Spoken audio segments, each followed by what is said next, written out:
The hot summer months are here, and that means we expect to see changes in the supply and demand for homes in Tallahassee. The summer of 2021 has brought us some interesting changes. Today's report uses data from the Tallahassee real estate market, but from what I'm reading and hearing from agents around the country, our report could easily apply to most other market areas too. If you ask the top agents around the country what they'd like to see in the near future, we'd all tell you the same thing. We need more homes. Today's report dissects the supply side of the housing market, examining what's coming in, what's under contract, and what present levels mean for home values and buying a home today. Also, I've included a link of the current active listings in Tallahassee, sorted by price from high to low. As you scroll down past the highest priced homes, take note of just how many of them are already under contract with buyers.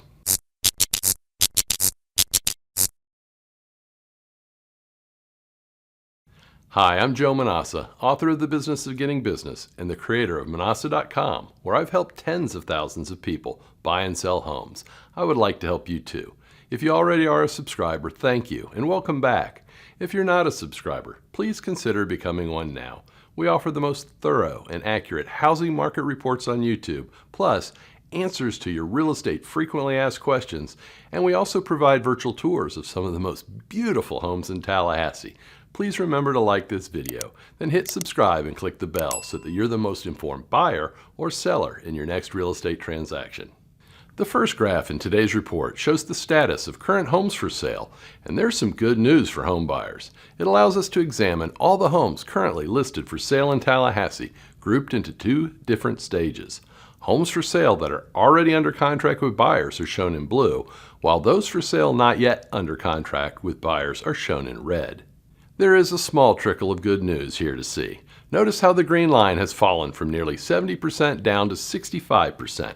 This tells us that when buyers search for homes, fewer listings have contracts on them than what we recorded in the previous 2 months. More homes without contracts are out there for buyers. Unfortunately, this good news comes with an asterisk.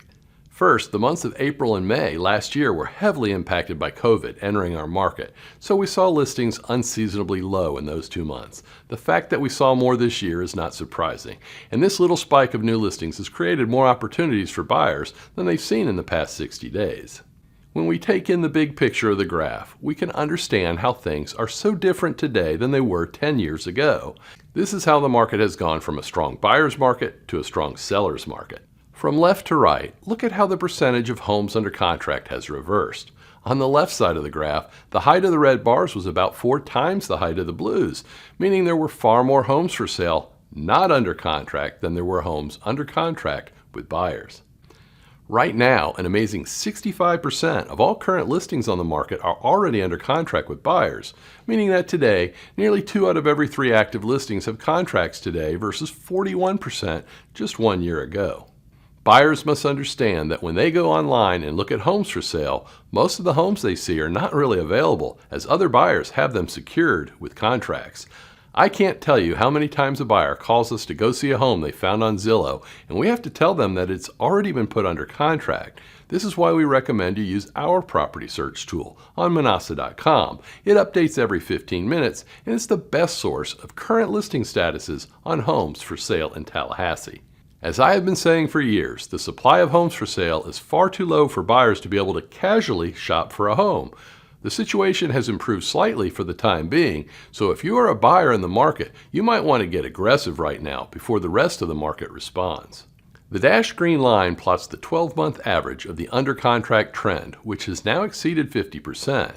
We had never seen this trend hit 40% until last year, and now it's exploding through the roof. This means that over the past 12 months, more than 1/2 of all listed properties were under contract at a given time. So even as the percentage dropped these past 2 months, when compared to a year ago, things have actually gotten worse. Let's take an in-depth look at the supply side of the housing market and examine exactly what's happening that is causing the decline in the availability of homes for sale. For 2 consecutive months, the number of fresh listings entering the market has risen. Again, this is less due to a surge of new listings and more related to the COVID impact in April and May of last year. This graph shows a comparison of how each month fared percentage-wise compared to the same month in the year prior for fresh new listings entering the MLS. I use the term fresh to describe homes listed for sale that were not previously listed. These are homes that are truly new to the market, not merely old inventory that was canceled and relisted by the agent or a new agent. 2021 has started off with nearly 19% fewer fresh existing listings than what entered the market in the first 5 months of last year, so we'll need to see a lot more green bars when we review this graph in the future. Of course, if you are a home seller, the low supply of homes does make it easier for you to get top dollar when selling your home. From a seasonality standpoint, I'm expecting a normal summer in 2021, where most listings enter the market now through the end of summer. Last year produced very different results than what we normally see. With COVID impacting second quarter listings, we are now enjoying a reversal in the year-over-year trend, and I believe will continue to do so when we next produce an inventory report. While the last graph showed a month-to-month comparison of fresh new listings, this one shows fresh listings of existing homes in the first 5 months of each year. We see the number of fresh existing home listings has risen 4% in the first 5 months when compared to the same 5 months last year. So how does 2021 compare with the previous 7 years?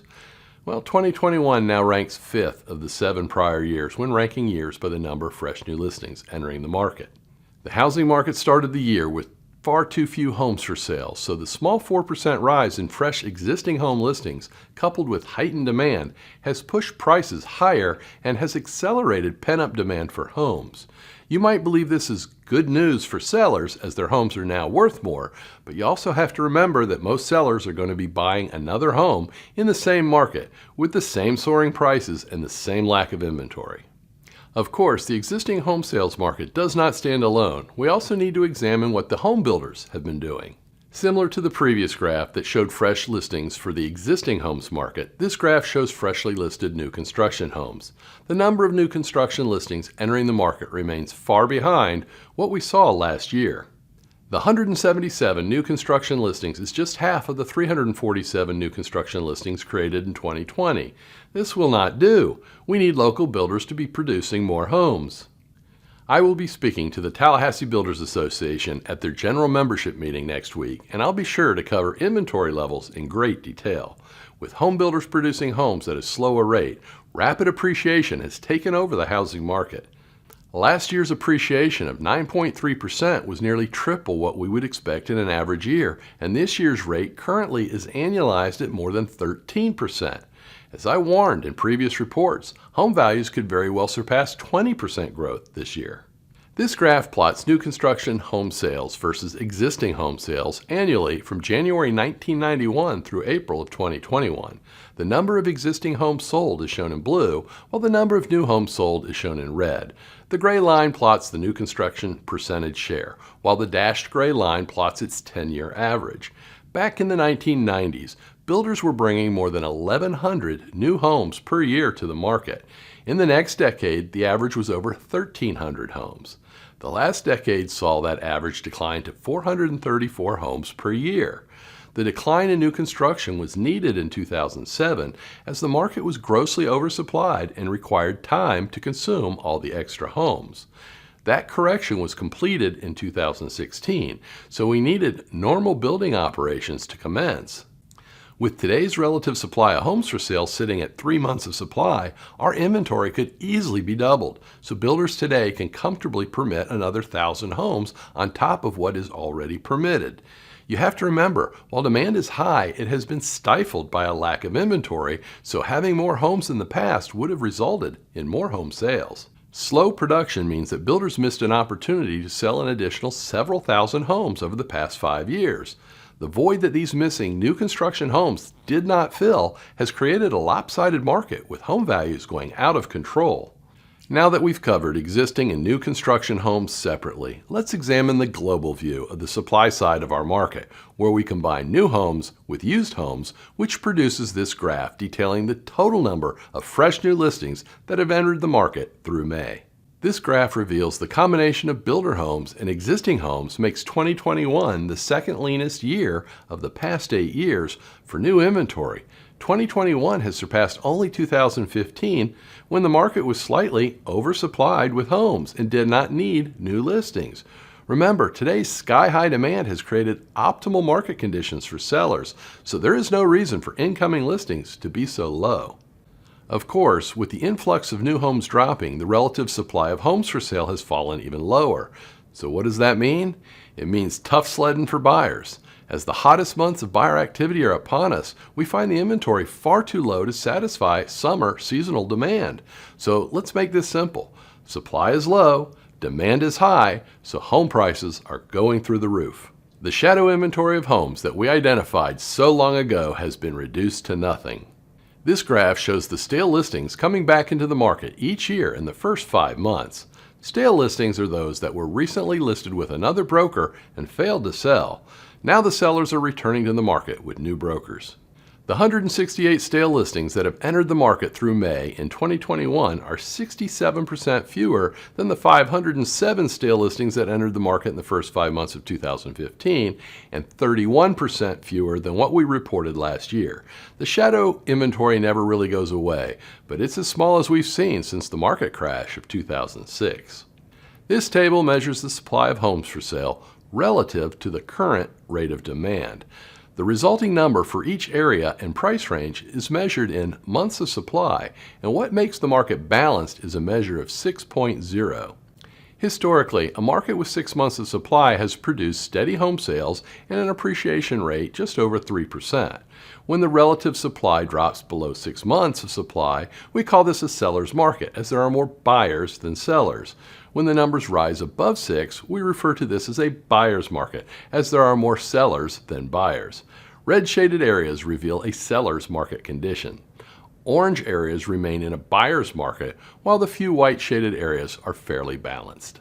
Longtime viewers of our channel might have noticed that I finally expanded this table. It used to top out at $600,000. When I first started publishing this data 15 years ago, less than 1% of the market sold at a price above $600,000.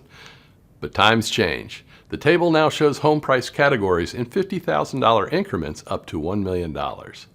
The table clearly shows that the supply of homes for sale relative to the current hot rate of demand remains near a record low. With the decline of fresh new listings combined with the growth of the buyer pool, the months of supply of homes for sale is terribly low. This table shows you why 65% of the current listings are already under contract with buyers. Right now, the overall market below $800,000 is facing strong seller's market conditions. There are areas and price ranges on the west side of town down to about $300,000 that remain in a buyer's market. And everywhere homes priced above $800,000 remain in a glutted buyer's market. The longer that low mortgage interest rates remain, the more we'll see the red areas move higher. For every buyer that closed on a home in May, there was more than one buyer that missed out on the chance to buy a home. The closings could have been more than double the rate closed had there been more available listings. We need builders to step up and produce inventory in the areas and price ranges shaded in red if they are capable. Obviously, we're not going to see a builder bring in a new unit under $100,000 in Northeast Tallahassee, but there are a lot of red shaded areas in our table that should be pursued.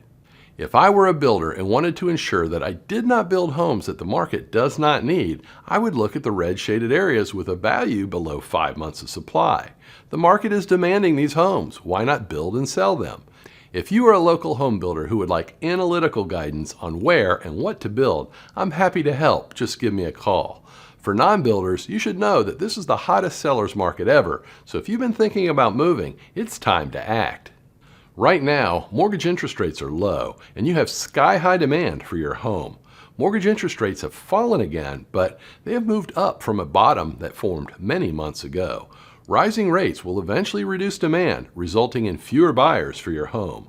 Rising mortgage interest rates will not likely reduce the value of your home anytime soon, but the rising cost of borrowing money will increase your monthly payment on the next home that you buy. If you plan on buying a home after you sell your current one, take advantage of low mortgage interest rates or just take advantage of the strong demand that these low rates have created. Don't be the one among your group of friends who in the future says, "You know, I should have listened to Joe and taken advantage of those low mortgage interest rates back in 2021 when they were so low."